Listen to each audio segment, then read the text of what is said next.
faculty discussing and the moderator, and of course the technical team. All others will be in the listening mode. That means audio will be mute. And please keep the video in the off position, except for the faculty, moderator, and the discussant. The discussant who is discussing the case is of course, you have to be on video as well as on video. And I also request participant not to post the answers when the questions are asked by the faculty, because this is an exam mode, and please don't give them tips or answers in the chat box. Maybe if you have any doubts about the case discussion, you have any differential diagnosis to be discussed, you can post it later, a bit later, and we will discuss it if time permits. With these words, I request Professor Krishnadas and Dr. Ajit Tarayan to take over, and I'll be sharing the slides. And Dr. Aniket, you are ready. Good evening, yes. Krishnadas. Good evening. Nice to see you. Welcome, ma'am. Welcome, madam. Good evening. Good evening. Good evening. Can we start, Dr. Aniket? Are you ready? Yes, sir. Okay. Start off. A 48-year-old female homemaker, type 2 diabetes mellitus since 6 years on OHA. She has complained of constipation since last 6 months, solid stool with reduced quantity, unsatisfied with defecation. She was on fiber and laxatives on and off with partial improvement. She had recent aggravation of constipation since last 1 month, lower abdominal colicky pain partially relieved by defecation since 2 weeks, and she had poor response to fiber and need laxatives daily. Recently, she passes stool 2 to 3 times daily, occasionally solid, occasionally semi-formed, and sometimes very loose. And notice some blood mixed with stool, small quantity, twice in last 1 month, self-limited. She had reduced food intake due to these symptoms, appetite preserved. She lost 6 kg in last 6 months. She lost 3 kg in last 6 months. No other significant past history. Family history: father had abdominal surgery at the age of 61 years for cancer of intestine. Bag was attached initially for 3 months for defecation purpose after surgery, and had a second operation done later. Further details not known. Personal history nil relevant. Over to Professor Krishnadas. Dr. Aniket. Yes. Are you satisfied with the history so far?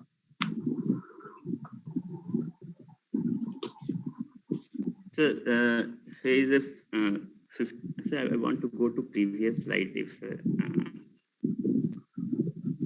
can I go? Can you have the previous slide?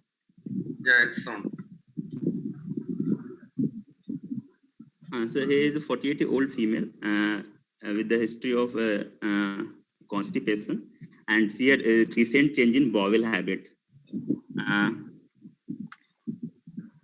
And also about the stools, would you like to qualify it by some other thing like Bristol stool scale, like this constipation? Sir, it is written semi-formed and sometimes loose. Then I presume it may be a Bristol 5 or 6. The solid stools is reduced quantity. The previous. Yes, sir. Okay, it is all. I was just mentioning that it is always better that if you can quantify that by the Bristol stool scale. It is not given here, unfortunately, but when you are taking the history, yes, do it like that. Then what does this unsatisfied with this defecation mean? Sir, I want to know that whether she is having rectal symptoms like urgency, tenesmus, feeling of no rectal symptoms. Whether any blood in the context of yeah, it is already in the there. context Blood of constipation. Yes, sir. In the context of constipation, what does unsatisfactory defecation tell you? Can you localize the constipation? What are the types of constipation that we usually describe? Pardon, sir? How can you classify constipation? types of constipation. Okay, into slow transit, normal transit, and Slow And and what is the normal third thing? transit Defecatory and disorder. fecal evacuation disorders. okay. If there is an unsatisfactory defecation, it usually means that the patient may be having a defecatory disorder. Defecation disorder. Are you satisfied with the description of the lower abdominal colicky pain, or do you like more details?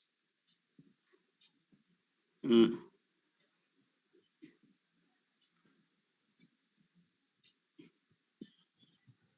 so she had.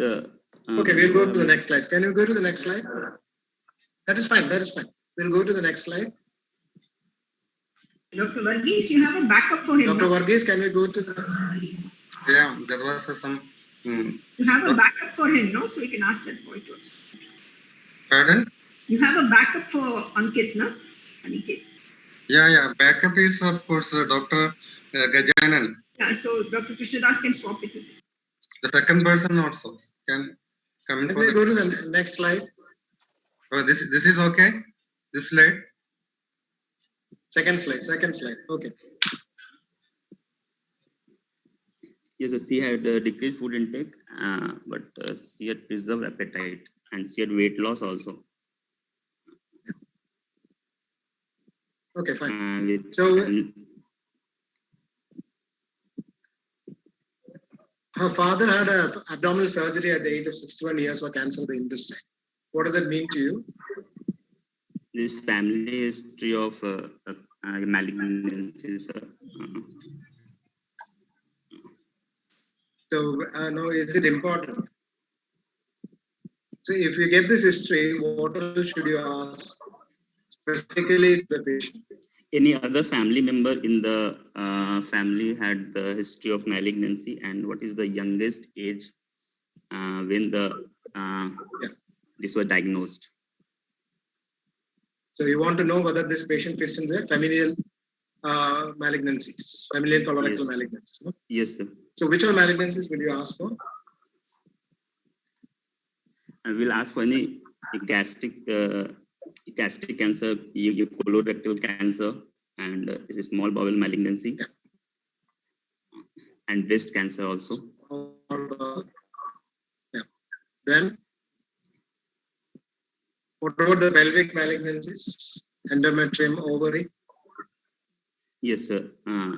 Endometrial cancer and ovarian cancer also.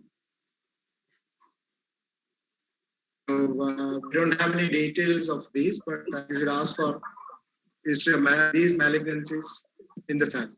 Okay. So, in the personal history, what all things should you ask for? Personal history will ask for is smoking, alcohol, any high risk behavior, or High risk behavior like dietary pattern. very good. These all things we'll ask. What diet will you specifically ask for? What diet will you ask for?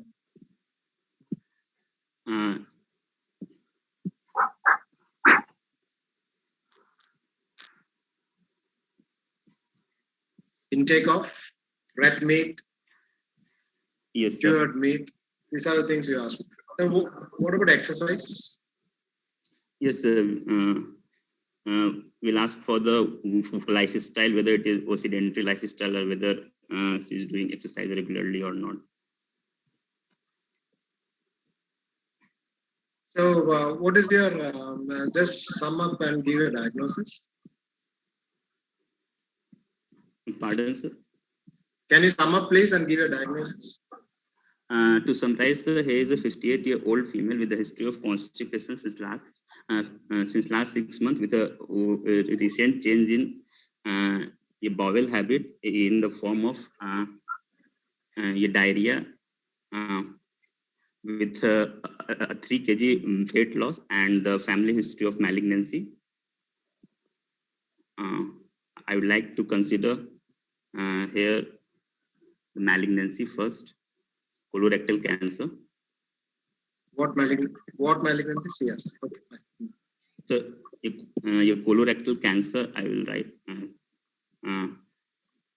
I will keep my first diagnosis. Where do you think in the with the- colorectum is the cancer? Sir, you're most probably in the left or colon or sigmoid colon, or maybe high rectum. High rectum or sigmoid? Okay, that's fine. Okay, then. Then my next differential will be IBD.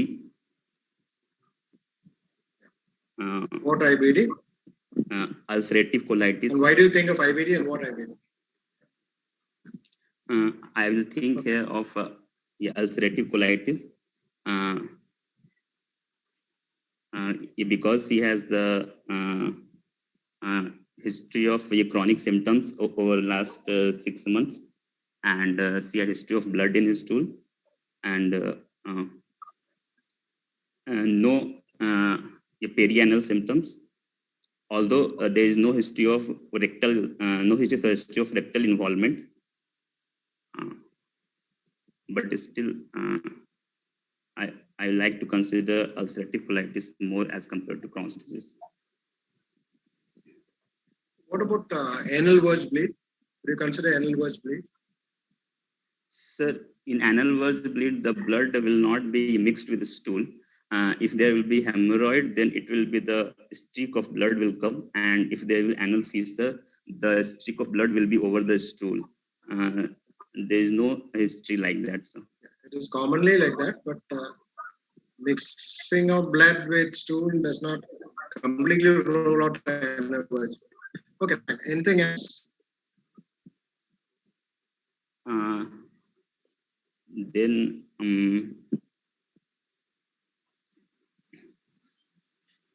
we'll ask about any drug intake, sir. Any history of drug intake is or not? Drug intake like NSAIDs.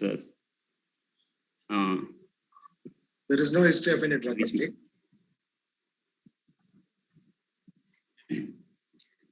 Then my other, I will like to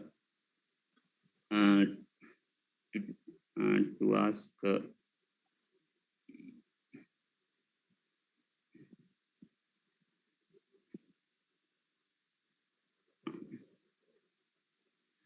Okay,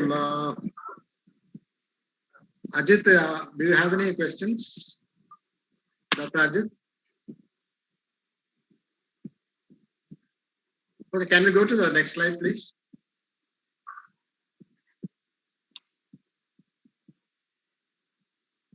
Okay, let me just move.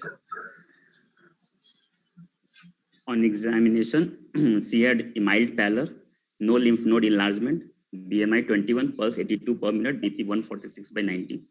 Upper abdomen, vague mass in left iliac fossa for 3 into 3 centimeter in size, non-tender. Liver palpable, 3 centimeter below right costal margin. No free fluid, per rectal, no growth. Other system, nothing abnormal. Okay. Sir, here I want to ask about the liver, that how is the margin and consistency of the liver? It was there was nothing irregular. This is smooth hepatomegaly. Okay, sir. Form, but Okay, sir. Then I didn't hear. Dr. Krishnadas, I can ask? Yeah, sure. I just, my audio just went off. Madam, please. Yeah, what do you think is this mass in the left iliac fossa, doctor? yes, ma'am. Your differentials for this mass in the left iliac fossa. You have to be fast. You're very slow in your presentation and discussion. Please hasten up. What are your differentials for this mass in the left iliac fossa? Ma'am, first is the malignancy. When you get a mass in the left iliac fossa, what are the causes of the mass in the left iliac fossa pertaining to this particular case? The mass can be arising from the sigmoid colon or rectum, left colon. It may be the tubo-ovarian mass. Rectal growth presenting as mass in the left iliac fossa? No, ma'am. It may be left colon or sigmoid colon. What else? It may be the tubo-ovarian mass. The mass may be from the. I'm asking you for the same colon, for the colonic growth or the recto-sigmoid growth. What are the possible causes of masses in the left iliac fossa in such a situation? One is it can be stool, number one. Number two, it can be the growth per se. Number three, it can be omental and mesenteric mass. And you have to differentiate this particular mass, whether it's motion. If it dips or hits on pressure, then it is more fecal mass. You can also get a mass due to a distended proximal colon. So these are the causes of mass in a person with malignancy. That is what you have to answer. Any other causes related to the colon of the mass in the left iliac fossa? Sometimes we get a diverticulitis or an abscess related to the diverticulitis as a abscess mass. can cause, yes, sir. Okay. Any hernia that can present as a mass in the left iliac fossa? Inguinal hernia. Okay, sometimes rarely you get a Spigelian hernia in the left iliac fossa. And you have mentioned about ovarian mass and tubo-ovarian masses, no? Yes, sir, that can also present as a left. What about the mobility of the mass? Will it tell you anything if it is mobile?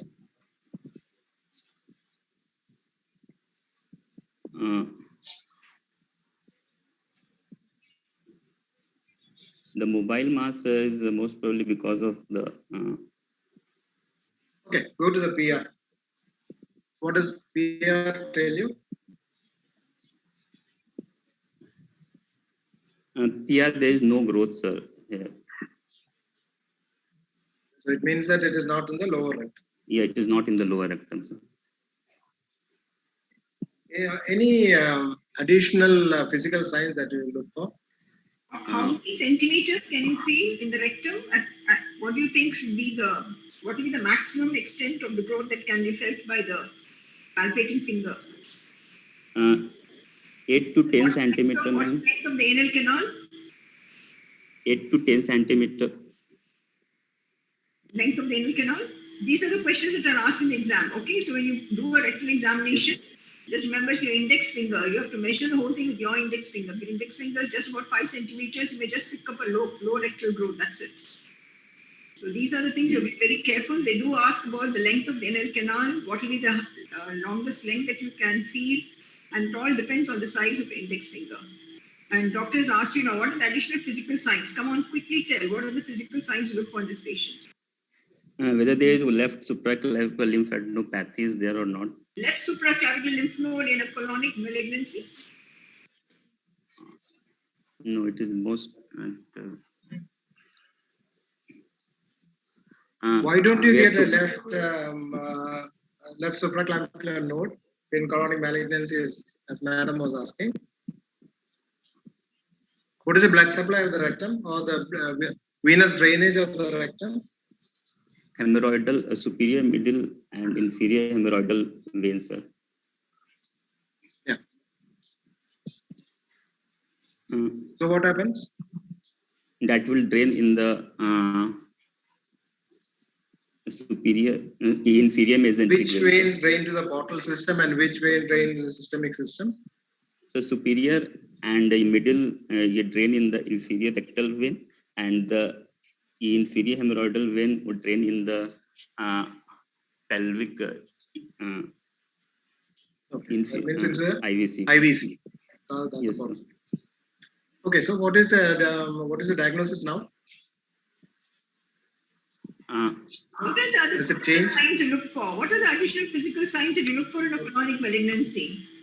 I was coming to that because if you comment on malignancy, then look at the signs of malignancy. What are the signs of malignancy you look for? Supposing it's a polypoidal growth, what are the additional physical signs you look for?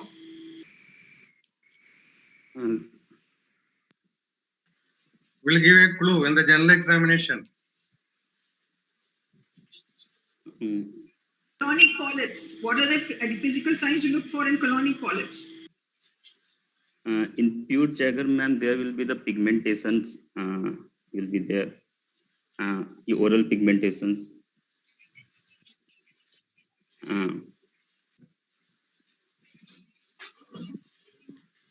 Okay, can we, is anybody else going to answer? There's a backup note, at least. Yeah, Jagdish. Dr. Jagdish, are you there? Okay. Okay, please answer the questions. Do you think of any other diagnosis or anything else? Sir, is there any exhastosis in bones or any hyperpigmentation? Any presentation of any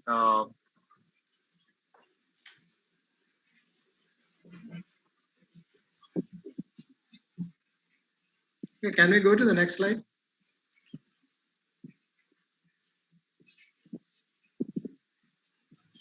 How will you investigate this case?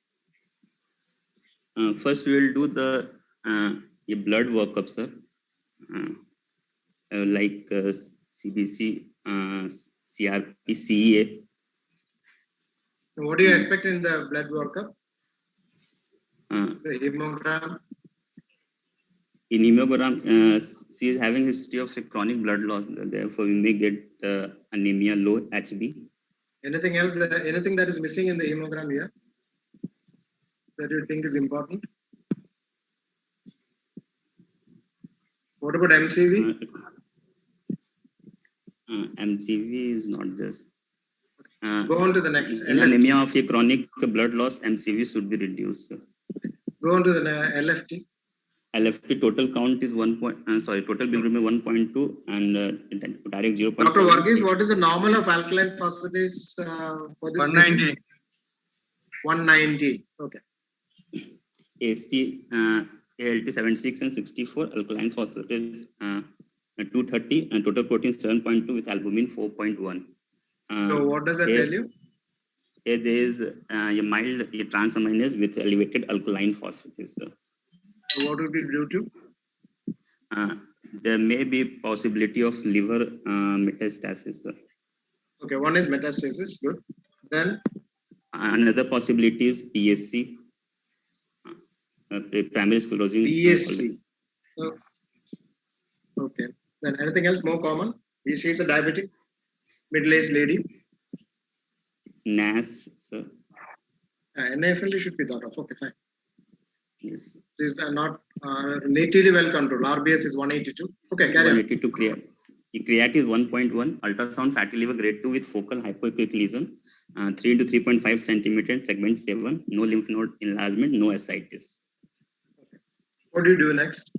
And before that, will you do an fecal local blood for this patient?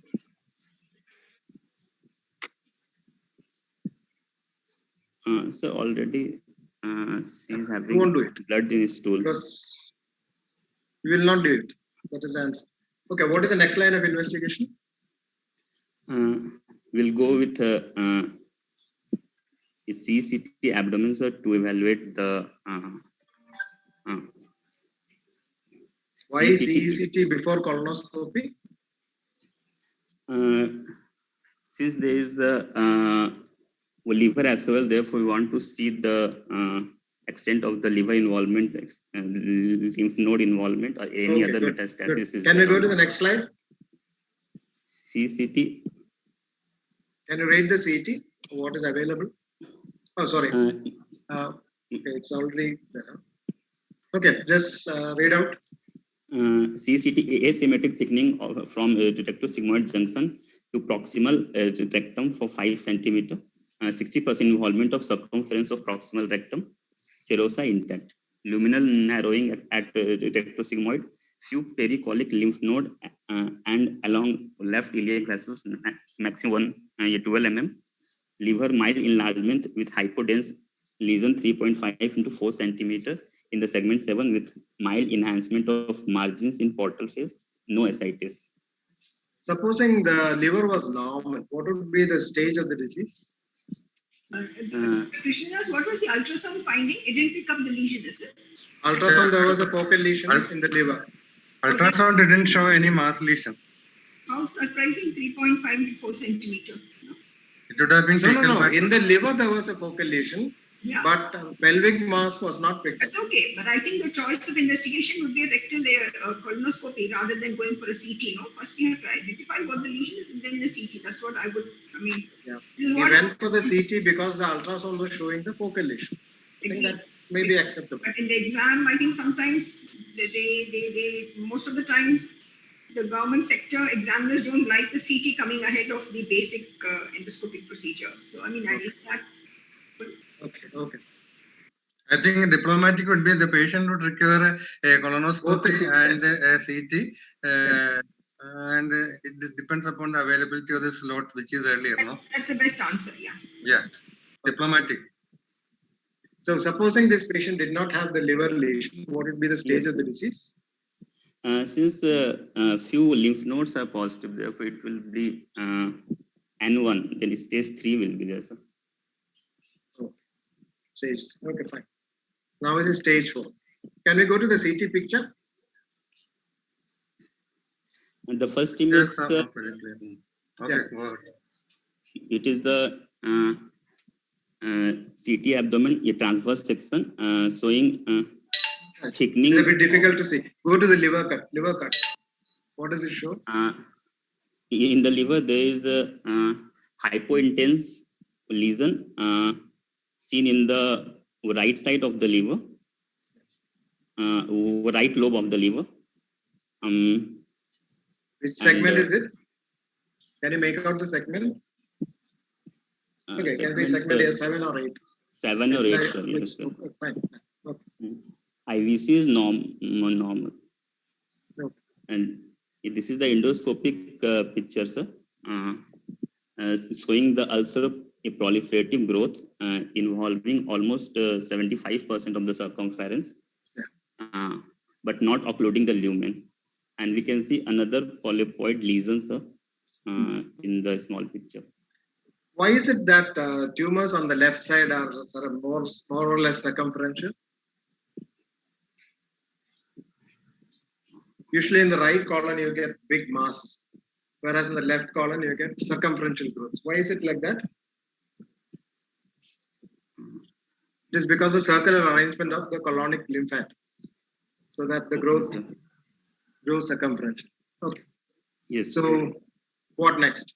Colonoscopy showed a few polyps in the rectum, 3 to 5 mm in size, circumferential growth in the proximal rectum, extending to rectosigmoid region. Scope could not be negotiable beyond due to luminal narrowing. Histopathology report well differentiated adenocarcinoma and a polyp villus adenoma.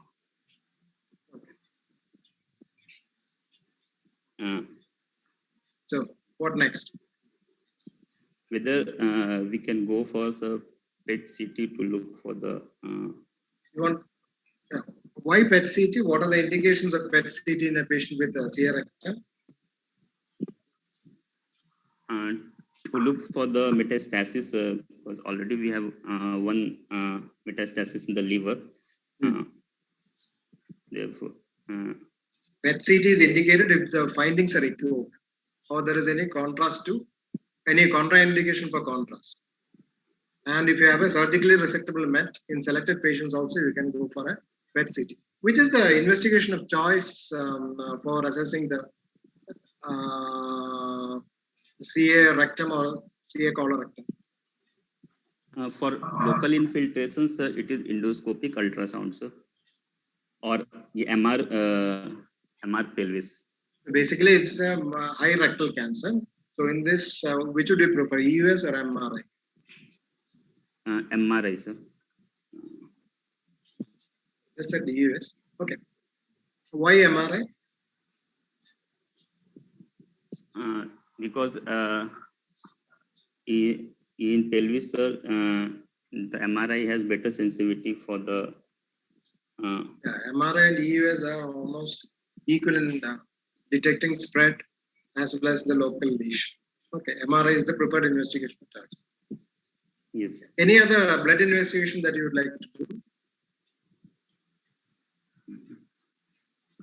CEA, sir. Yeah. What is the importance of CEA?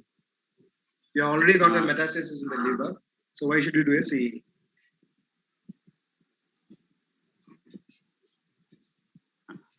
Can the second person answer? Now who is answering, Aniket or Yes, sir. Jagdish? Sir, for CEA, for the follow-up of the patient, on the follow-up, if the CEA, we can, Okay. if it is reducing for the screening colonoscopy, sir. Okay. Can you go to the next slide? Madam, any questions? Can you go to the next slide? No, it is, you have to ask about management. So how will you manage this? How will you manage this patient? For the management, since there is a single liver metastasis, therefore we can go for Which is the other common place for metastasis other than the liver? it can go to skeletal mets Yeah. or lung mets. A lung. So you should take a CT of the chest. And how does it go to the lumbar spine? Through the beds and plexus of veins. Absence. Very good. Okay. So what next? So you have a patient with we'll assume that he does not have any lung mets. He does have liver met. So how will you manage a single liver met? So since there is an isolated liver mets, and therefore we can go for anterior resection with Go for an anterior resection first. and then liver segment. Now, what about chemotherapy? Is there a role for neoadjuvant chemotherapy in these patients? Just since there is a lymph nodes involvement, is the nodal involvement. Yeah, and he has got a liver met. Yes, sir. We can give neoadjuvant chemotherapy. What is the difference between neoadjuvant and adjuvant chemotherapy? Neoadjuvant will give before surgery for the for reduction of the stage, for down staging the tumor, and adjuvant chemotherapy after the surgery will stage the disease based on the pathology, and based on that we'll give the adjuvant chemotherapy. What are the markers for a poor prognosis in CA rectum, CA colon and CA rectum? First, post surgery, we have to see the resection margin, circumferential radial margin, local invasion, lymph nodes involvement, then any synchronous or metachronous lesion, plus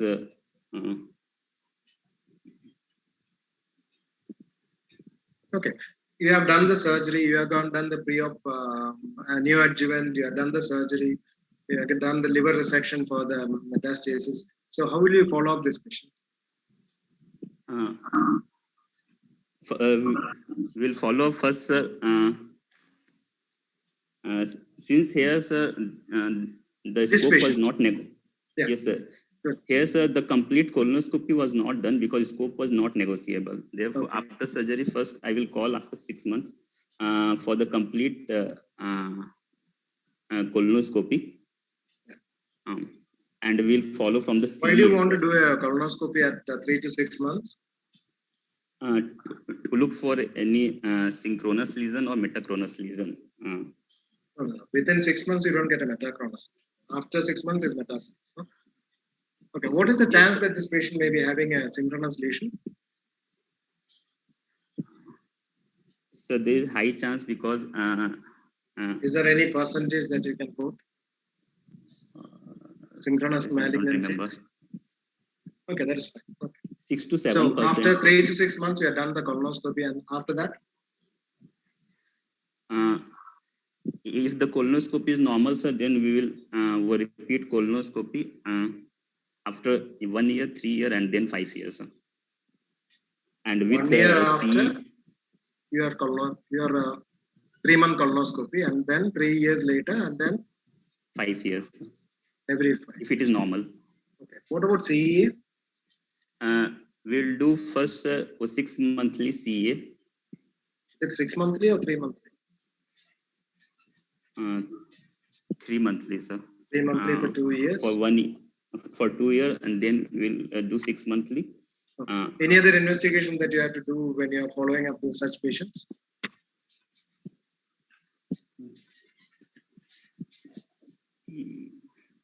Okay, I think have you taken too much of time? Yeah, you have exceeded by 10 minutes. We have only few more minutes. Just tell me a few agents which are used for chemotherapy in this patient. Capecitabine, gemcitabine, 5-fluorouracil, then oxaliplatin. Which are the 2 regimens that are usually used? FOLFIRINOX and Folfox and Capox, no? Capox, yes. When do you give bevacizumab for these patients?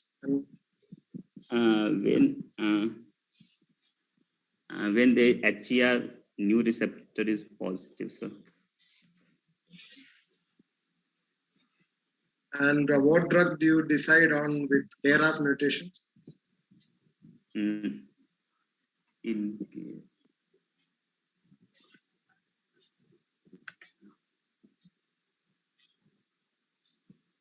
Sorry, sir. Do you need family screening in this patient? Yes, we have to do the family screen of all the first degree relatives at the age of 40 years.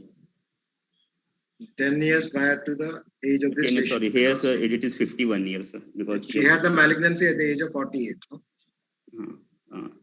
So what are the role of genetic testing in colorectal cancer and polyps? To look for the polyposis syndromes like HNPCC and FAP. And based on that, we can do the surveillance colonoscopy. No, which like is the FAP. Gene that is most commonly looked for? FAP, sir. Pardon? Family adenomatous APC gene, chromosome 5, sir. Yeah. Would you prefer to do the genetic test in the patient or in the family? In the family, sir. Basically, you should do it in the patient. If the patient is negative, then the chance of the family being positive from the genetic test is very low. Yes. Okay. Dr. Varghese, can we move on to the next case? Yeah, any questions by the moderator and Jayanti ma'am? I have no questions because he's not, he has to read a lot. Madam, I could not hear you. What is it? He has to read a lot. His answers are not forthcoming immediately. So I think he has to read a lot on this, and probably once he reads it, he'll be able to answer most questions. Okay, we'll go to Gajanan, Apollo, Kolkata. Are you there? Yes, sir. Yes, sir. Okay, you have to take the next case. Yes, sir. Can you start? Yes, sir. Yeah, we will.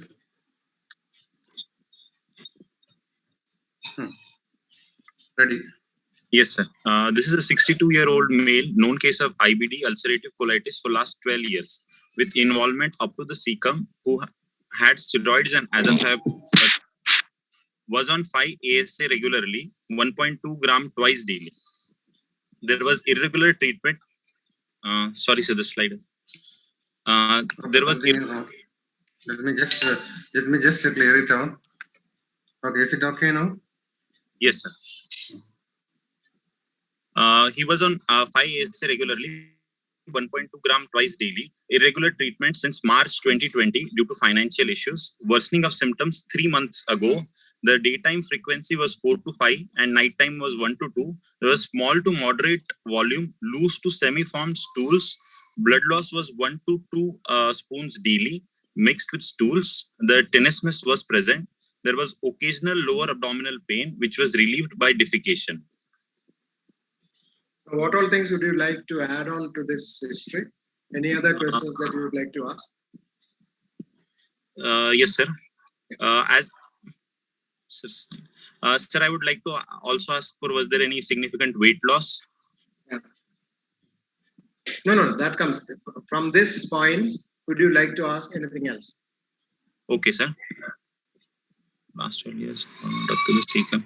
So I would also like to ask, when was the last colonoscopy done for? Okay. No. He had worsening of symptoms for 3 months ago. Yes, So sir. would you like to know about the previous bowel frequency and what is the significance of that? Right, sir. Yes. Like previously, as in this, the symptoms have worsened some 3 months. What was it prior to it? Was he in remission or was it not in remission? So that I would like to ask. What is the importance of previous bowel frequency in assessing severity of the disease? Yes, sir, because as it was mentioned that he was not taking regular treatment. In which score does it come, the previous bowel frequency? If you look at the Mayo score, yes, sir. The previous bowel frequency is important because an increase in frequency is what is required. So you have to ask for the previous bowel frequency, not only the frequency, but also what BSS it was, Bristol stool scale it was. Yes. So what do you think about the blood loss? Blood loss of 1 to 2 spoons daily mixed with stools. Anything else you would like to ask?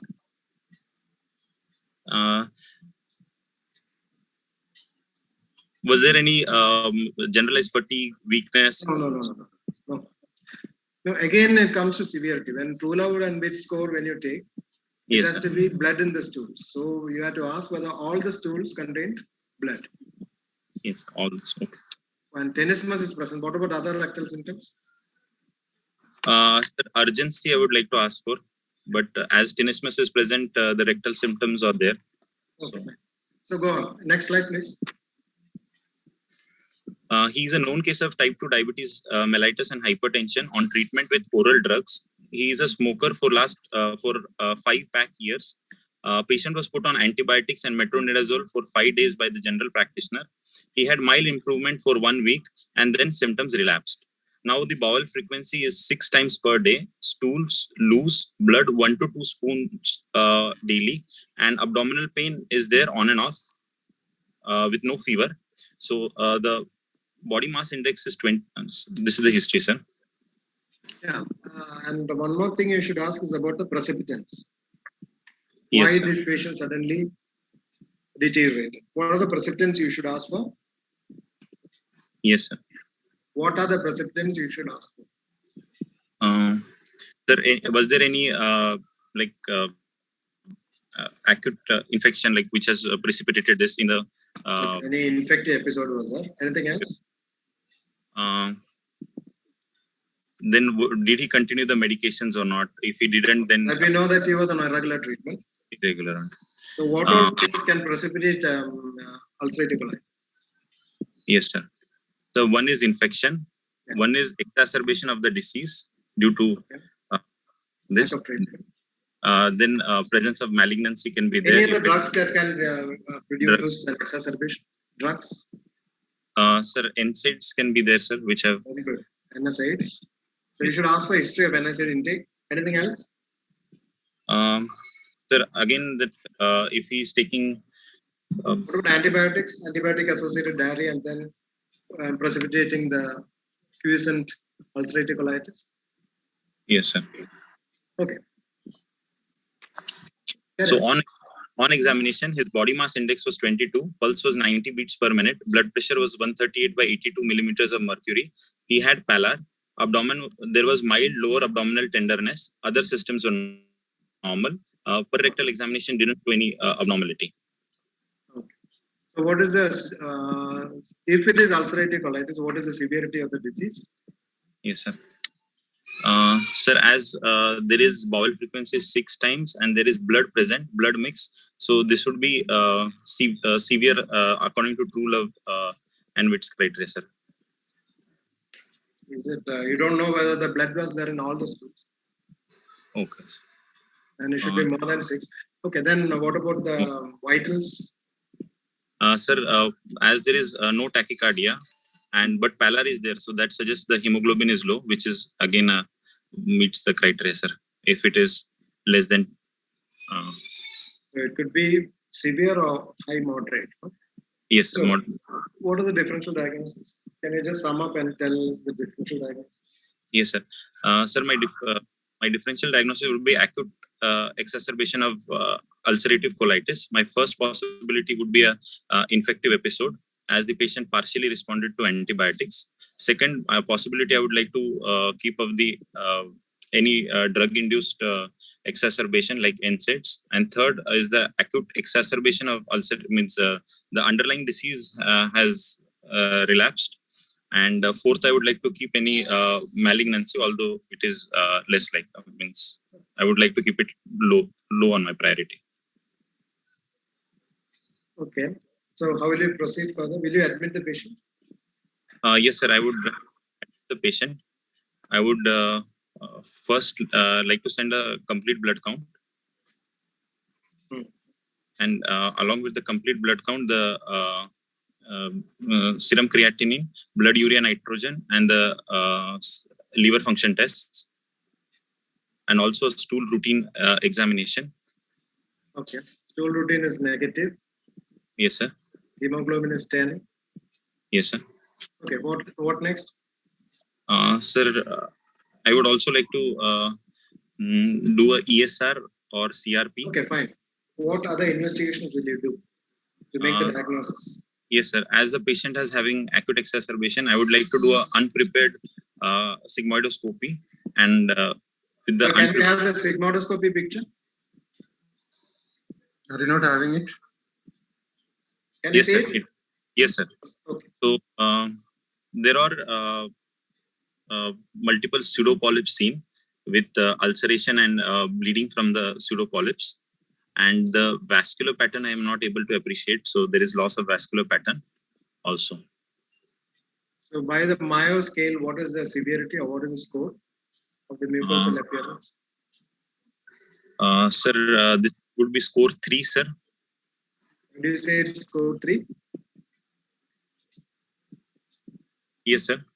Why do you say it is score 3? Hello. Why do you say it is score 3? Yeah. Hello. Why do you say it is 3? Sir, when there is spontaneous bleeding. You cannot see any spontaneous bleeding because there is ulceration. Yes, is sir. a score. Can you hear me, sir?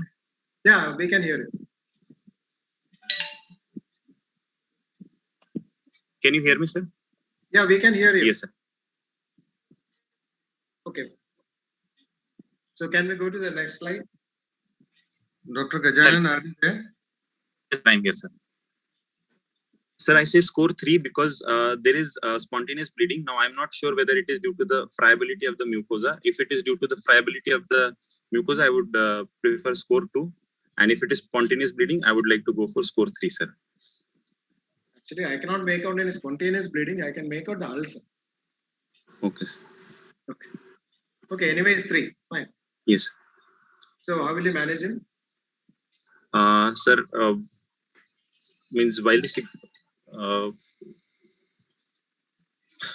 sir, as the patient was previously on azathioprine and steroid, this is acute severe ulcerative colitis. So I would like to start with IV steroids, methylprednisolone. Why do you want to give IV steroids?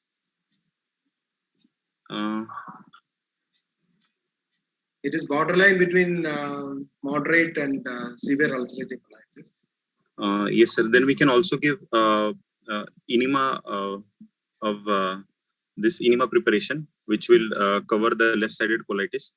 But I'm not sure about the extent of the disease.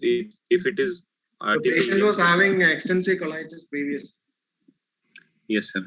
So why start with enema? And do you give enema in a patient with acute exacerbation?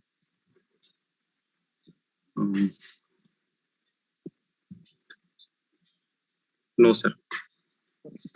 So you are not going to give him IV steroids. Any other steroids that you can give? Yes, sir. Oral steroids we can prefer, sir. Yeah. Which is preferred? Which drug is given? Prednisolone, sir, can be given. Prednisolone. What is the dose of prednisolone that is usually? Sir, 1 mg per kg. 0.8 or 1 mg per kg. Okay, fine. Can we go to the is the next slide there? Yeah. So you can read out what was done by the Yes, sir. Okay. Patient was treated with prednisolone 40 milligram. Patient improved by second week. Steroid dose tapered from end of the second week by 10 milligram less per week. Diabetes was out of control. Fasting blood sugar was 320 milligram. Okay, patient noticed worsening of symptoms on reducing dose to 15 mg by fifth week. Hence came for reassessment. On examination, pallor was present. Mild pedal edema was there. Soft, mild, lower abdominal tenderness was there. What is the scenario? Yeah, what is this scenario called? This is, sir, steroid refractory, steroid dependent, sir, because we were not able to. Is it steroid dependent by the Dependent. by fifth week? Can you call it steroid dependent? Yes, up to 12 weeks, we can say, sir. Some say up to 1 month, sir. Some say up to 3 months. No, if the patient continues to need steroids by 3 months, then at least 10 milligram, then you can call it steroid dependent. But I don't know whether you can call this steroid dependent. But you Yes, cannot sir. reduce the dose. Okay, fine. So, Yes. madam, madam, anything?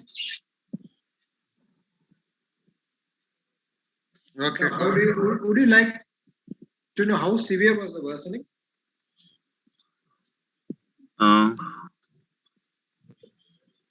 Yes, sir. I would like to note down the stool frequency, the amount of blood again, and for the classification of the disease, sir, and for whether the Oxford criteria it will meet or not, sir. What is the Oxford criteria? Sir, by the day 3 of the steroids, we see whether the stool So frequency this is not a place where you will assess Oxford criteria. Oxford criteria is done when the patient is admitted and the patient is on IV steroids, and you find that you look for it in 72 hours. Okay. Yes. So the patient had pallor, mild pedal edema, and the abdomen was soft. So how will you? What do you think now?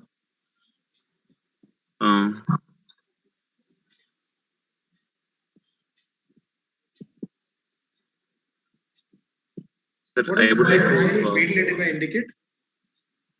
Sir, the means protein loss can be there. So due to low albumin, might be pedal edema, sir. Any infestation that you will suspect when the patient is having protein loss, patient is on steroid?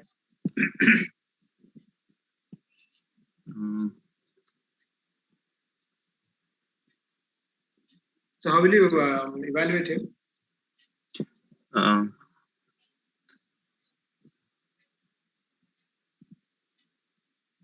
Sir, I would like to. I'm not sure, sir. What are the causes of exacerbation in a patient with ulcerative colitis? Yes, sir. I would like to rule out any infective cause. So I would again like to do a stool routine and a biopsy from the sigmoidoscopy. So whether any CMV colitis or Okay. CMV colitis, I would like to rule out, sir. Any worm you will look for in the stool? Yes, sir. Stool for ova and cysts. I would. What about spondylitis? Yes, sir. Patient is having protein losing entropathy according to you. Yes, sir. Okay, Possible. you should always look for spondylitis also. Okay, fine. Yes. Then other than CMV and ova, cyst, amoeba, culture and sensitivity, anything else you do? The patient had antibiotics about 1 or 1.5 months back. Yes, a C difficile I would like to. C difficile toxin as it can be antibiotic. Admitted him in the hospital. So he's a patient who has had a recent admission. Yes. Okay. So what next? How will you manage it? Suppose EMA is negative. How will you manage it? All the other investigations are negative. It's just an exacerbation of ulcerative colitis. So as we had tried oral steroid, I would like to give IV steroids, IV hydrocortisone. Yeah. No, we don't know the severity as such. You will hike up the dose of steroids. Yes, sir. And any other drug that you will add? Yes, sir. Sir, if the patient is not responding to IV steroid, then I would like to consider cyclosporine or infliximab. Supposing when you hike the dose of steroids, the patient starts responding, then what do you do? Which drug do you add on? Sir. For maintenance, I would like to add azathioprine, sir.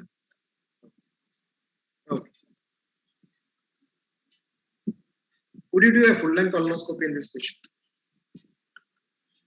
Maybe not at present, sir. On follow-up, once the disease reduces the severity, then I would like to do, sir. Would you like to give him biologicals? Sir, if he's not responding to steroids, then I might consider, sir. Or Which biological would be preferred for him? yes, sir. Sir, adalimumab, sir, I would like to consider, sir. What does the recent guidelines say? Which drug is to be used for ulcerative colitis? So there's a yes, sir. What does the victory trial show? No, sir, I'm not sure, sir. It is better to use infliximab or vedolizumab rather than adalimumab. Okay, yes. What is the role of JAK inhibitors? Sir, they can be given orally. So tofacitinib is a this which has been shown in the OCTAVE trial that we can give it orally. So that is that can be used. Supposing the patient has already had infliximab, which drug would you choose? Previously, patient was a failed case of infliximab. So what would be the Yes. preferred drug? Then we can think of, sir, JAK inhibitors, as it will be. Any other drug other than JAK inhibitor? Yes, sir. You can also try ustekinumab. Ustekinumab, yes, sir.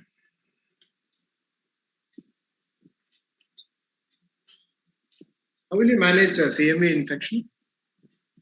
CMV infection, sir, I would manage with. How do you diagnose it? Sir, there are two methods. Either we can take the tissue PCR or we can send the blood CMV, which will detect the. So blood is preferred, sir, because in colon tissue it can be a colonizer Tissue also. PCR is preferred. And what about the histology? Yes, sir. Sir, in histology there will be like inclusion bodies and suggestive. What are they called as? All Outside. all size, sir. Yes, sir. So how will you manage CMV? Sir, with valganciclovir. Which is or, preferred? Which is Gans, preferred? sir, IV is preferred, sir. Yeah. IV ganciclovir. What is the dose of IV ganciclovir? Sir, it comes to. I'm not sure, sir. Okay. Yes. And what is the dose of valganciclovir? Sir. No, sir, I'm not able to. Supposing the patient cannot tolerate either valganciclovir or ganciclovir, what is the second line treatment for CMV?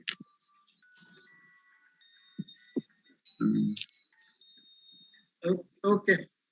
Yes, sir. Just read up about CMV. Yes, sir. And the recent, I think, is the ACG recommendation of ulcerative colitis. Yes. Thank you, sir. Madam, anything else? Varghese sir, Dr. Ajit? Tofacitinib is given for maintenance. It is not for acute cases. No. Is it so? No? Am I audible? Yeah, we can hear it. Okay. We'll move to the next case then. Yes, sir. Yes, sir. Tofacitinib, is it given for acute exacerbation or for maintenance?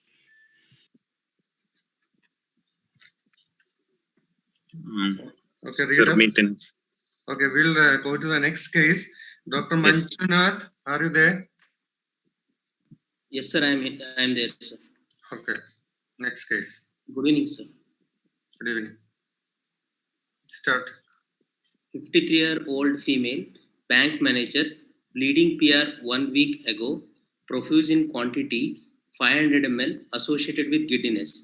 Had 3 bouts in 24 hours, and it becomes less in next 2 days, and stools become normal in color by the 4th day.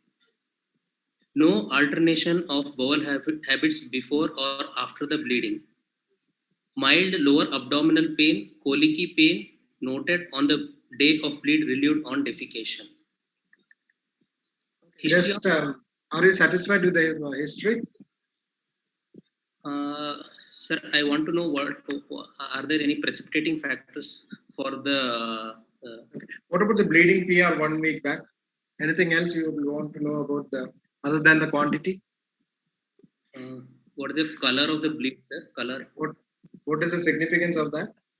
So, sir, whether it is lower rectal bleed or it is high up, sir, whether it is. How do you make out? How can you make out? Sir, if it is bright red or fresh bleed, it indicates sigmoid or rectal bleed, sir. High up, usually right-sided, indicate usually a maroon colored bleed, sir. Depends on the quantity also. Quantity. The bleed is very massive, you can get. Massive. Okay, fine. Then, anything else? Sir, any pain abdomen at that time, sir? Okay. She had mild lower abdominal pain. What about the stool consistency? Yes, sir. I want to ask whether there was any diarrhea along with the bleeding, sir. Like, or is it normal stools? Okay. To rule out any infectious etiology or any other ischemic colitis related bleed or diverticular bleed. Okay. Next slide, please. There is history of eating hotel food 2 days earlier. No fever, no previous history of GI bleed or altered bowel habits. History of recurrent oral ulcers on and off for the past 1 year, often healing with treatment within 1 week. No other comorbidity, no significant weight loss, no significant family history, menopause 8 years ago. So, which condition does that almost rule out? Menopause 8 years ago.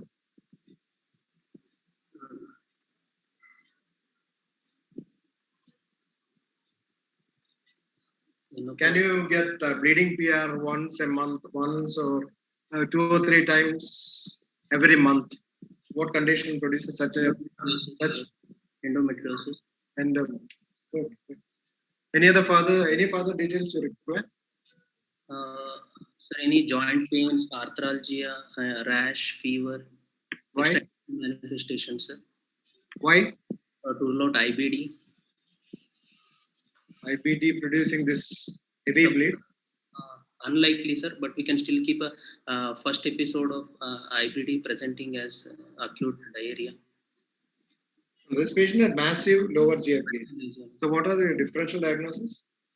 So massive lower GI bleed, one I want to keep infectious etiology, sir, ischemic colitis can be there. Then Which infection? This patient had a massive GI bleed, 500 ml, 2 or 3 times. So there is no prodrome prior to it, sir. I want no to diarrhea.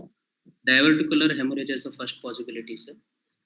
Okay, so it's not infection, it's divertic. Okay. Yes, sir. Then any malignancy, bleed from malignant carcinoma, sir, or bleed from polyp? Polyps bleed this heavily? Sir, villous adenomas can, but unlikely, sir, unless it is a large polyp. How old is the patient? 40. 53 years. Sir. 53 years. 53 years. Anything that can present with painless lower GI bleed? Upper GI bleed also can present as the massive lower GI bleed, sir. No, in the colon or distal ileum? Malignancies can cause, sir. One is that, sir. No, anything else? You have mentioned diverticular, you have mentioned malignancies, anything else? Drugs, any precipitating factors and drugs. They were thought to have aortic valve disease in addition. Any telangiectasia, sir, right side head is malformations of the they right. Can present with painless. Yes, sir. Anything else? Drugs can cause, sir. Which drug? Antibiotics sometimes, sir, like antibiotics produce bleeding PR. What about NSAIDs? NSAIDs. Anything else? He has got multiple oral ulcerations. Sir, I want to think of IBD, sir. Oral ulcers. Okay. Behcet syndrome. Any, what is that? IBD, sir. I want to ask Yeah. for IBD and Behcet syndrome also, sir. Any genital ulcer? How do you diagnose Behcet? Sir, there is history of recurrent oral and genital ulcers with anti-Rho or anti-La positivity, sir. No, anything else clinically? Clinically, pathogy test, sir. There can be. FSG may be positive. Okay. What about the eyes? What about skin? Sir, they can have uveitis and. So Behcet can it produce ulcerations bleeding in the intestine, large intestine? Sir, it can present like IBD, sir. It can present as can have intestinal ulcer, sir. So your diagnosis are one is diverticular, second is malignancy, and third is AV malformation. Yes, sir. Next slide. On examination, there is pallor, BMI 20.2, BP is 110/80, pulse is 92 per minute, no lymph node enlargement, no pedal edema, abdomen, no mass, no hepatosplenomegaly, PR, no fissure, no growth, proctoscopy, grade 1 hemorrhoids, other systems, no abnormalities. Well, can it be hemorrhoids? Sir, it was painless bleeding, sir.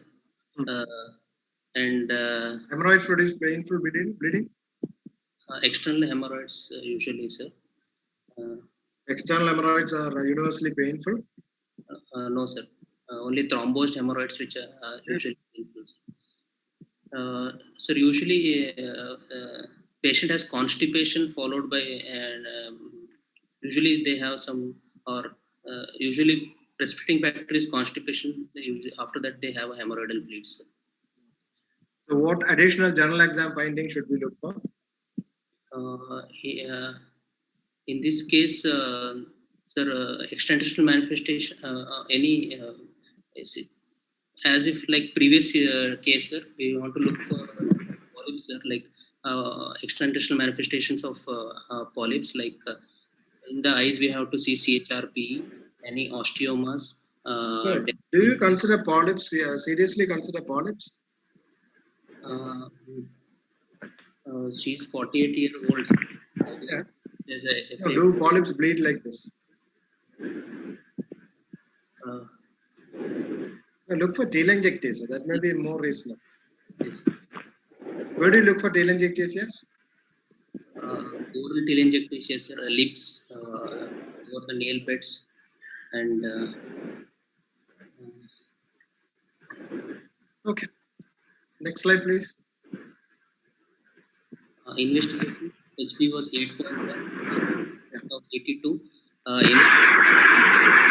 Leukocyte count of 9,200. Platelet 2.1 lakh. Now, what does an HP of 8.1 and an MCV of 82 suggest? May I interrupt Suvarna? Vikita Suvarna, please mute. Okay, carry on.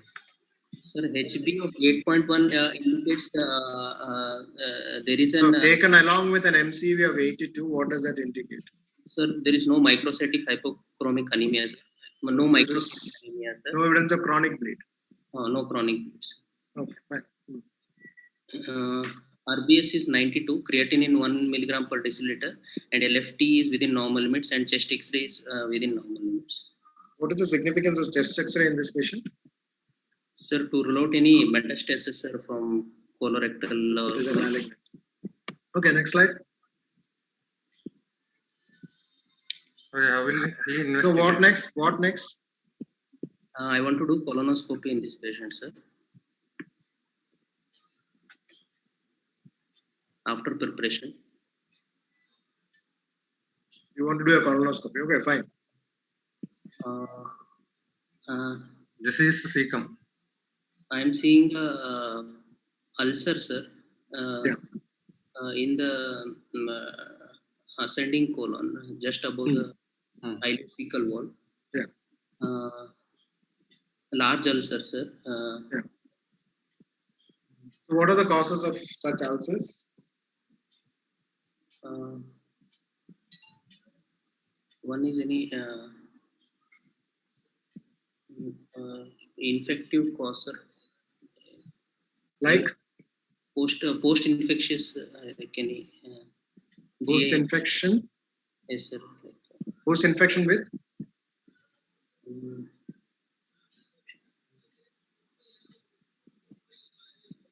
now, what are the causes of colonic ulcers? Even on this ulcer, what are the causes of colonic ulcers? ulcerative colitis can present, sir. Yeah. Then Okay. Crohn's colitis also can Okay. present. Fine. Then Shigella infections, sir. Mhm. Yersinia Okay. enterocolitis infections. Then Any drugs that can produce ulcers like this? sir, K-bind sachet, like usually those K-xylate compounds, sir. Okay. Can What about NSAIDs? NSAIDs can produce. NSAIDs. Any infections? Any HIV related infections? HIV related tumors? Kaposi sarcoma. Kaposi sarcoma. Then What is the color of a Kaposi sarcoma classically? black solution. Black Kaposi sarcoma. Okay, which are the parasites that can produce large ulcers? Colonic ulcers? Protozoa infestations? Strongyloides. What is the commonest in India? Colonic ulcerations? Protozoa, you have given a clue. What about amoebiasis? Amoebiasis, yes, sir. Amoebiasis. Any other organism like amoeba? Amoeba GRD. Balantidium can also produce colonic ulcers. Okay. So it can be vasculitis producing ischemic ulcers, ischemia as such. So there are multiple causes. So what about what are these non-specific ulcers of the ileum and colon? So non-specific ulcers usually are usually aphthous ulcers, sir. They need not be aphthous ulcers. There can be big ulcers. Does it fit into an epidemiology of a benign non-specific ulcer? No, sir. This doesn't fit into non-specific because it is Why large. not? It usually occurs in ladies in the 5th decade, proximal colon, usually a solitary. So it all fits in with an idiopathic ulcer. Okay. So what about the HPR? What does it suggest? What, sir? I couldn't hear you, sir. Pardon? I couldn't hear Chronic you. inflammation, no definite granuloma or malignancy. HPR is chronic inflammation, no definite granuloma or malignancy. It doesn't help us. So what next? Sir, I want to do CT, sir. CT enterography, sir, and upper GI scope also, sir. Upper GI for what? So to rule out any microgranulomas or FVG or any ulcerative lesions there also, sir. Okay, I'm thinking of Crohn's. Okay. What about the CT? ECT shows circumferential thickening of cecum, terminal ileum normal, lymph nodes 8 to 9 millimeter, normal appearance, no ascites, liver normal. I want to know where are these lymph nodes, sir? You want to know what? What is the location of the lymph nodes, sir? Like, what is it? No necrosis, nothing. Mesenteric, what is it, sir? I want to know. Yeah, No, sir. But they're non-significant, sir. Size is less than 1 centimeter. yeah. So how will you differentiate between tuberculosis and Crohn's disease? Sir, tuberculosis usually involves ileocecal region, sir. Usually both on the ileal side and colonic side. Usually IC valve is patulous, and there are no skip areas, and there is no adjacent. Usually transverse ulcers. Transverse ulcers, and there is history of fever or pulmonary tuberculosis in the past, or family history of pulmonary tuberculosis. Okay. So how do you take biopsies in patients with Crohn's disease and tuberculosis? Sir, nowadays using an NBI, it is better to take a targeted biopsy. Otherwise, we have to take a segmental biopsy, sir, from the ileum. Does NBI really help in differentiating between tuberculosis and Crohn's disease? No, sir, but we can identify the pathology, abnormal site and take a biopsy from that site if a area is not abnormal. That may be true for upper GI, but not for Crohn's and tuberculosis. No, supposing this patient has got lesions involving the ileocecal region as well as the ascending part. Where all will you take the biopsies if you want to rule out Crohn's, if you want to rule out tuberculosis? For to rule out Crohn's, sir, I want to take from ileum, cecum, and sigmoid and rectum. You take all the segments, no? All the segments I usually take, sir. But would you like to do a repeat colonoscopy and repeat biopsy, because one biopsy can be negative? Yes, sir. I want to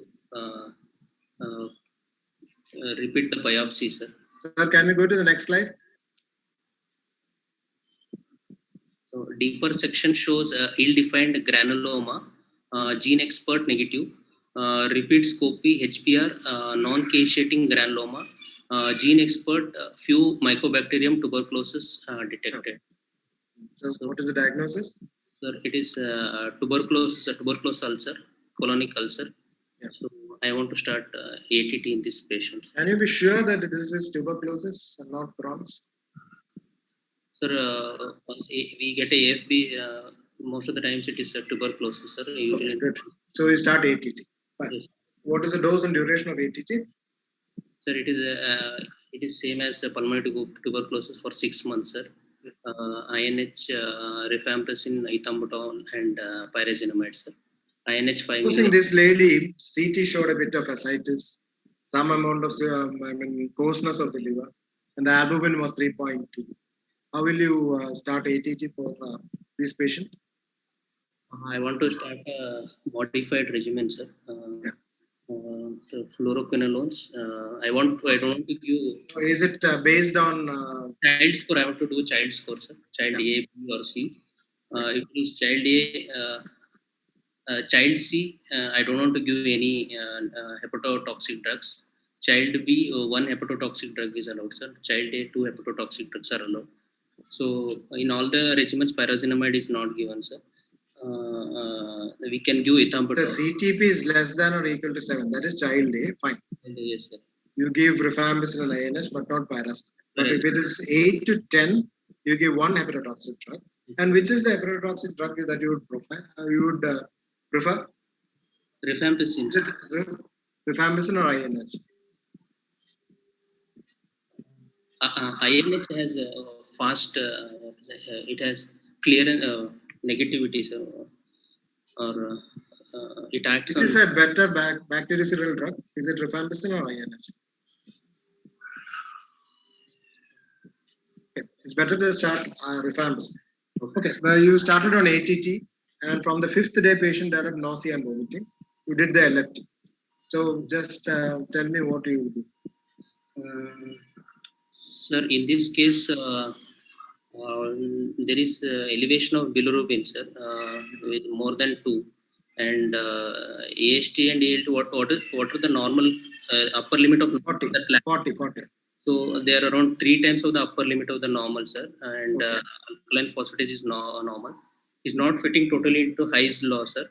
That is, bilirubin is more than 2, but AST and ALT are not more than 5 times of upper limit of normal. Oh, does Hy's law take into consideration AST and ALT or just bilirubin? It is or, sir. Or AST, ALT more than 5 times. Or what does the ATS recommend? Sir, AST and ALT more than 5 times of the upper limit of the normal. Okay. AT to be stopped, sir, and then to restart slowly. No. What about with this AST and this bilirubin? And what is the other factor that comes into play? Is it only bilirubin or symptoms? Sir, we want to have symptoms also, sir. If you have increased bilirubin, you are symptomatic, then you have to stop ATG. Yes, sir. How do you restart ATG? Sir, while restarting the ATT, I don't want to give pyrazinamide. I want to start with the So lower. when will you restart ATT? Sir, when the LFT gets normalized, sir. It has to come below 40. 40, yes, sir. When the LFT comes less than 2 times upper limit of normal, ALT comes below 2 times upper limit of normal, you can restart. How do you restart? Sir, start with one single drug, sir, each time. So start with rifampicin Okay. for 1 to 2 weeks, and if there is no It's 4 to 7 days. Okay. Then if there is a monitor for LFT, sir, AST, ALT, and bilirubin, and if there is no rise of AST and ALT and bilirubin, add a second drug, sir, second heparodrug, usually INH. Okay. Pyrazinamide is usually avoided, sir. Then after 1 week, you find that the ALT has gone up. Then what do you do? Sir, Which drug do you stop?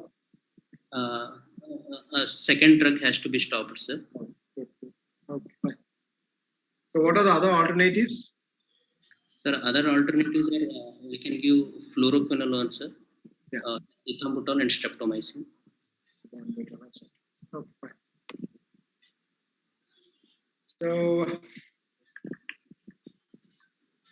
So that should be about it. What is R value? Sir, R value is used in the determination of type of DILI, sir, whether it is cholestatic DILI or hepatocellular DILI. It is usually a ratio of AST by ALT, AST or ALT divided by divided by its upper limit of normal divided by ALP, sir. If it is less than 2, how do you differentiate? Sick. Okay. Less than 2 cholestatic, more than 5 it is hepatocellular. Okay. Fine. Fine. And do you get LGA bleeding in patients with tuberculosis? So with this patient had severe GI bleed, and we are diagnosed intestinal tuberculosis. So do you get GI bleeding in of this sort in patients with intestinal tuberculosis? Unlikely, sir. What percentage of patients bleed? Intestinal tuberculosis. I'm not sure, sir. About 5 to 15%. And massive bleeding is very rare. What is drug adaptation? So usually after starting ATT, there is transient rise in AST and ALT. So it usually settles down as we continue the drugs. Okay, thank you. Okay, we'll go to. We have only 5 minutes. Shall we take it as an ultra short case? Okay, fine. Okay, next we have Dr. Praveen. Are you there? Seems not. Yes, I'm here, sir. Praveen is there. Okay, go ahead. You have to be fast. Yes, sir. 30-year-old male, software engineer by job, sedentary job, came with a chronic constipation for 2 years. Bowel frequency 2 to 3 per day, which is small caliber soft stool. Feeling of incomplete evacuation. Need to sit in the toilet for about 30 minutes per session. Require a lot of straining. Passing copious mucus occasionally without any stools. No blood in stools, no tenesmus, no abdominal pain, no nocturnal symptoms. Consulted many doctors, works on various types of laxatives, powders, and liquids with only temporary relief. Started smoking for getting improved defecation. Occasional alcohol intake. Weight gain 5 kg in last 6 months. Eats mostly non-veg food, pizza, burger, or snacks with soft drinks. No other significant illness. No significant family history. Weight is 82 on examination. Weight is 82 kg. BMI 25. Waist is 102. BP is 146/90. Acanthosis of both axial region is there. Abdomen truncal obesity. Otherwise, no other abnormalities. Other symptoms, no abnormalities, and parectal no abnormality. Any further questions and differential diagnosis? Okay, what? Any further questions you would like to ask? Patient family history of any GI illness or anything, constipation, GI illness? GI illness? malignancy or any cancer-related illness, anything? Anything else? Then He's a 32-year-old male. yes, sir. Already a hypertensive. Metabolic with obesity. Yeah, you asked for metabolic comorbidity. Because Yes, you sir. don't want just to think him just as a column. Okay, sir. He's more likely to die of CV or CVS abnormalities. So what all Okay, will you sir. ask? Family history of diabetes or early atherosclerosis or CAD, anything is there we have to ask, sir. Then no Want to significant ask? imaging. Okay, fine. About differential diagnosis or your diagnosis, please.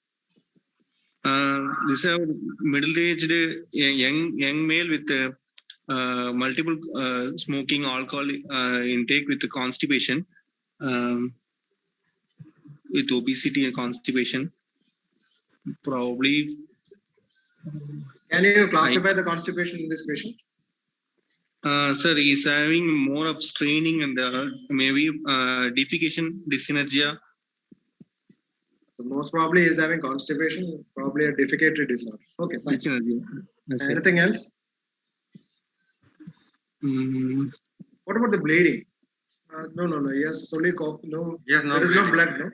No bleeding, only constipation, straining of stools like that. History only previously. What about so much of mucus? He may have, due to straining, he may develop rectal ulcers or anal fissure. He does not have But any no painful bleeding. defecation. Yes, sir. What rectal ulcer do you mean? It may be salted rectal ulcer, which can have some mucus or discharge. Any other structural disorder that can produce a lot of mucus? Structural polyps is there. He may What have polyp? What polyp produce a lot of mucus? mucus. Polyp is tuberculous adenomas Listen. or hypoplastic polyps. Okay, is your diagnosis complete? Constipation, defecatory disorder, probably SRUS. Is it complete? Again, don't think of the patient as just a colon. Think of the Okay. patient as a whole and give you a diagnosis. Hypothyroidism is also possible. He may have Okay. constipation. What does he have? He's got hypertension. That should be part of your diagnosis. Okay, sir. He has got obesity. That should be part of Obesity. your diagnosis.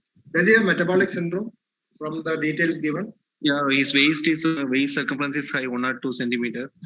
How do you define metabolic syndrome? How do you define How do you define metabolic syndrome? And which classification are you using? Which definition are you using? For metabolic syndrome, we need a waist hip ratio. No, which definition are you quoting? Definition. You should read about metabolic syndrome and the ways you define metabolic syndrome. Okay, sir. So can we go to the next slide? Okay. How will you allow the routine test within normal limit? Thyroid function is within normal. Serum calcium is 9.1 milligram per deciliter. Okay, look at the picture. Colonoscopy picture we cannot see. Now only it's coming, sir. Colonoscopy showing a ulcer with central necrosis and red in the rectal region probably. What does this suggest to you? Ulcerated area and anterior wall of midrectum with white floor. Margins are regular, not elevated. No. Biopsy What does it suggest to you? What is the diagnosis? Probably solitary rectal ulcer he may have. Okay. Suppose you take a biopsy. Where do you take the biopsy from? Do you take it from the middle of the ulcer or the margins of the ulcer? In the margins of the ulcer, sir. Okay. What is the histopathology? What is the classical histopathology? It should have a muscular muscular region in the lamina propria. Yeah. Which muscular layer? Muscularis propria or muscularis mucosa? Muscularis mucosa in the lamina propria. Okay. Can you go to the next slide? Yes. Colonoscopy, ulcerated area and anterior wall of midrectum with whitish Let's go floor. to the HPR. Ulcerated area, the creeping fibroblast in the submucosal plane. No evidence of amoeba, granuloma, or malignancy. Okay. Diagnosis suggestive of solitary rectal ulcer. How will you manage it? Sir, patient is having a solitary rectal ulcer due to chronic constipation and he may have digital evacuation and all. So for this type of patient, we need to educate them regarding the defecation dyssynergia. We may have to do cognitive-based therapy. And for ulcers, we can give topical lignocaine. How do you put the lignocaine inside? No, sir, not lignocaine, sorry. Any endoscopic procedure you can do for ulcerative rectal ulcer? Endoscopic procedures, collagen powder. What about APC? APC we can do. And what is the ideal posture for defecation? Ideal is actually that Indian style with squatting position. Which Supposing that you have a brings Western commode in your home. Then we have to keep a small stool in the leg area to give a squatting posture, sir. You flex your hip and flex your knee. Yes, sir.